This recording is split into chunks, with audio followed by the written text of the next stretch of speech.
Hey there everyone, it's me. I'm just going to do another video today on something kind of cool that I got at RePC today.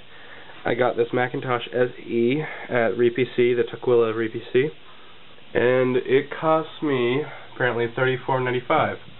And it does say here that the drive is wiped, and there is a hard drive in here. I can hear it spin up, and I can hear it running, but the Finder does not recognize it for some reason. When I turn it on, I'm going to ask you guys see if anyone who understands these things more than I do can give me a hand with that.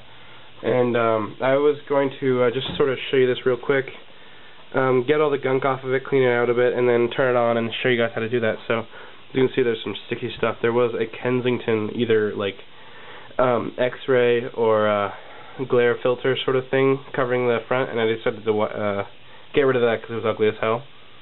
The guys at RePC made me, or a guy at RePC made me a startup disk. Here's just some gunk on the side. I'll give it, fully turn it around and show you guys what this guy looks like. And, well, not that, but the specs. Here it gives us a brief overview of what it has inside. You know, it's probably a better idea that I turn this around. Okay, that's a bit better. So here we can see the specs, the general overview. So you can see it's a Macintosh SE. It has a whole megabyte of RAM. Has an 800K dual-sided disk drive, a 20SC, which is in this case means megabytes, hard drive. As you can see, it was made by Apple Computer Incorporated in Cupertino, California. And there's just some Octung stuff, like telling you not to open it and touch the CRT. The way you open it is there's two screws, but way back here, and then there are two down here, one right there, one over there. These screws are the hard drive type. I don't know exactly. There's 6 corner ones, and I have no idea how to take them off. These ones back here, I have the correct type of screwdriver, but they're not nearly long enough. So I'm going to have to figure out what's wrong with the hard drive some other way. NIELD, no idea what that means. Let's see. Here's some sort of thing before the Kensington lock was introduced. Here's power, AC, power input, on-off switch. Here's the Apple bus, or it's I think they call it ADB. I know the first word is Apple and the third word is bus. I forget what the middle word is. I'm sorry. One I got here is for the keyboard and one is for the mouse. I don't know which one is which right now. Here's the mouse, the one on the left. Doesn't really matter which one. I could just plug the mouse directly into the keyboard, but I didn't do that. Here we have a port for the external floppy disk if you decide to add one. Here's some sort of, I don't really know what that logo is supposed to mean. I think it's some sort of parallel port. It's like the equivalent of a parallel port. Here we have one for a special Apple printer, and then one for a modem, and one for output audio. And I don't do that because the speakers, when I turn the thing on, make a really loud pop. I could just turn off the speakers when I'm plugging things in, but as you may notice, if you're used to a normal Macintosh 128 or 256, or 512, you'll notice that the slots on the top are gone. That's because the convection cooling is gone on this model. They replaced it with a fan. As the hard drive, I believe this is the first model that came with a hard drive, or one of the first, and they also changed the power supply. So the addition of a newer power supply that creates more heat, and also a hard drive that's going to make tons of heat, that require the need for one of these instead of the standard convection cooling. So I'm going to go ahead and turn around. I think before I continue, I'm actually going to go ahead and remove a whole bunch of these stickers and all this gunk that's on here with some denatured alcohol, and I'll get right back with you as soon as I'm done with that. Alright, I think I'll actually clean up the keyboard at some other point. These should just be able to pick out the keys, should be able to remove the keys, and I'll also give the mouse a quick cleaning. Anyway, I'll be right back once. One thing I didn't notice when I was originally looking at the thing is when I removed the Kensington sort of UV filter or whatever the thing is, I noticed that there's a very fine white rim around this thing, where it changes from white to very, very faint yellow.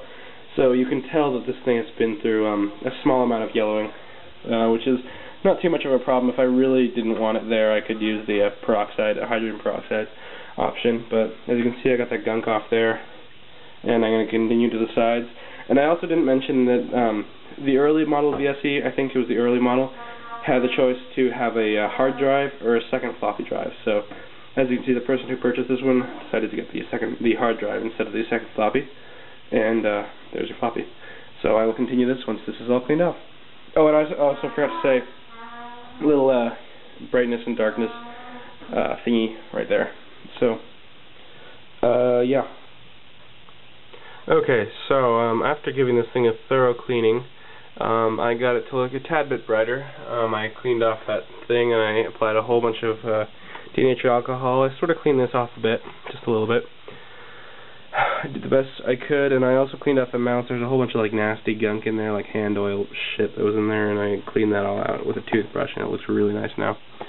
But anyway, while I was cleaning this, I had a bit of a what do they call it? Revelation. I've found out that this is basically possibly the most adorable computer that was ever designed by any company. I mean, look at that. This is probably the uglier version because it has like these little like vents on it or whatever. But look at this. This is like freaking like you want to hug it, except like you can't because that would be weird. Just talking about this is making me feel weird. Anyway, here's the keyboard. I didn't really give you guys a good look at that earlier. It's really dirty. I think I'm going to probably like take out all the keys, put them in a basket, and then power wash them. I think that'll probably be the best solution to this problem. You can't really see how dirty they really are, but there's a little bit of gunk in there, you can see. But just imagine that times like 5, because you can really see it in this crappy incandescent light, which I replaced my light to an incandescent after learning that what are those tube lights are apparently bad for plastic and help them yellow. So just to reduce the amount of yellowing in this part of the room, I put with all the old stuff in here, I just replaced that to an incandescent, and I left these crap, what do they call them? The ones with the mercury inside them. Anyway, let's go ahead and boot this thing up. So as soon as you'll hear the click, you'll know that it's started, and you can go ahead and time it if you feel like it.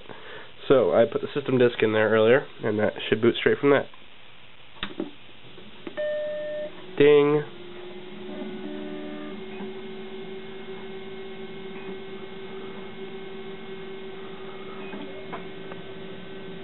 Happy Mac. As you can see, the corners of the screen, they need to be degaussed. You can't really see it with this because the camera's a little having a hard time focusing, but the screen really does need to be degaussed. You can see it quite easily. It's quite blurry in the corners. Okay, so here is Mac OS. I'm not quite sure what version this is. The guy literally just like found the disk and he copied it straight over, so now I have this disk. I'll show you the Finder. It says about the Finder. Here's the Finder version is version 5.3, so that might give you a sort of an indication as to which system this is. Well, focus, come on. Anyway, I don't know how well you can see that. It says the Macintosh Finder by Bruce Horn and Steve Capps. As you can see, it has the 1 megabyte or 1024 kilobytes, version 5.3, copyright 1986, Apple Computer. So I will go ahead and eject you. I'll go ahead and take out the system disk and show you what it looks like, because just for the hell of it. This is like the early version of the Super Drive. So here's the system disk. It's just a normal super high density dual-sided disk that I formatted to a low density, or Apple, I guess, Macintosh disk. And I don't know if you noticed that, but when I drag this to the trash here, and it ejected, watch what happens to the logo. Can you see that? It became sort of like a little more translucent, I guess would be the correct word. And as soon as I put the disc back in, I'll push it back in. There. It turned back to normal, and that's just highlighted. So, where's the mouse? There it is. So as you can see, it's back to its normal self. So anyway, I didn't see what this knob. Okay, that's just pure brightness. So I can turn it all the way down to complete darkness and turn it up. Let's see how this works. Oh, it's really bright, isn't it? Turn it down if you want to. So I'll go ahead and show you what is on this system disk, which is basically nothing. As you may notice, this is the, as I said, this is the Macintosh SE, and there's no Macintosh HD on there.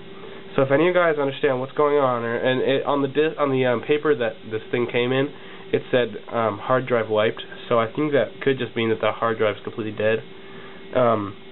When you power this thing on, you can see some hard drive activity in the light. I'll go ahead and do that again here because it's so quick. So let's go ahead and turn it off and start it back up. See, there's some hard drive activity in the light there. Oops, other way. So this should only take a couple seconds. Happy Mac! Oh, welcome to Macintosh. So, that's that.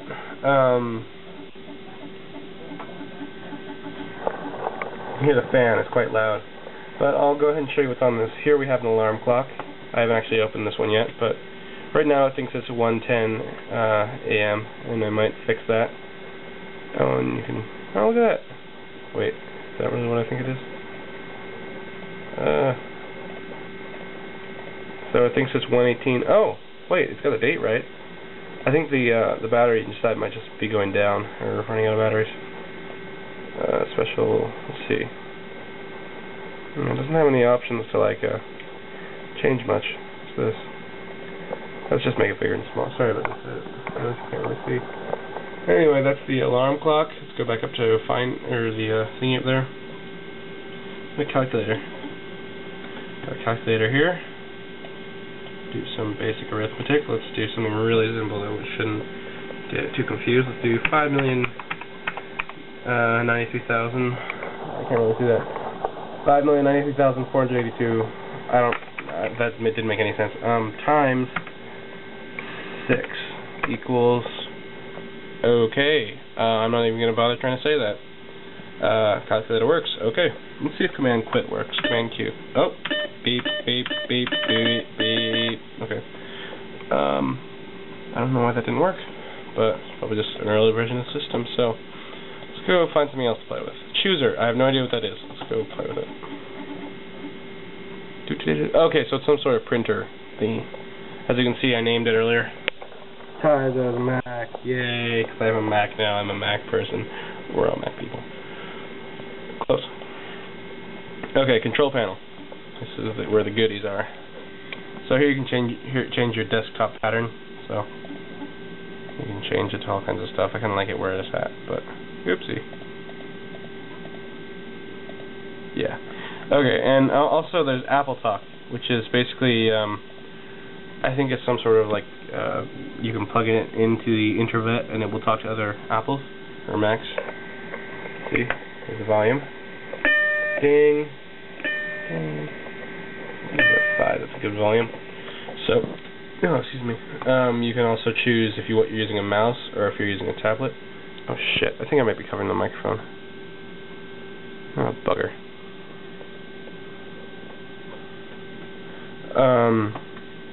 Here's your double click speed, rate of insertion, point blinking, key repeat rate, delay until repeat, and RAM cache. You can change that apparently, but right now it's off.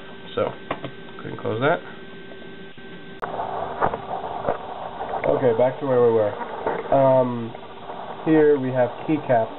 No idea what this is, but it shows your keyboard and you type stuff, and it shows up there, and that's very exciting.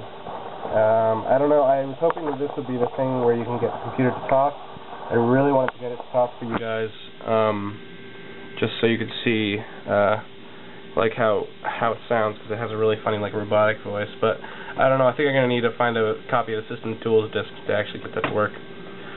We also have here Scrapbook, which I have no idea what it is. It just makes a file that says Scrapbook file on the floppy disk. So empty Scrapbook, and as I'll show you, the Scrapbook file, I have no idea why that exists. I just tossed it. A whole bunch of stuff on the system disk. I really don't know what it is, but as long as it starts up the Mac, I'm fine with it. Let's see, fonts. Okay, that was helpful. Yeah, and anyway, the real big problem with this computer is that it doesn't show the hard drive. And as I showed you down there, the hard drive is getting some sort of activity.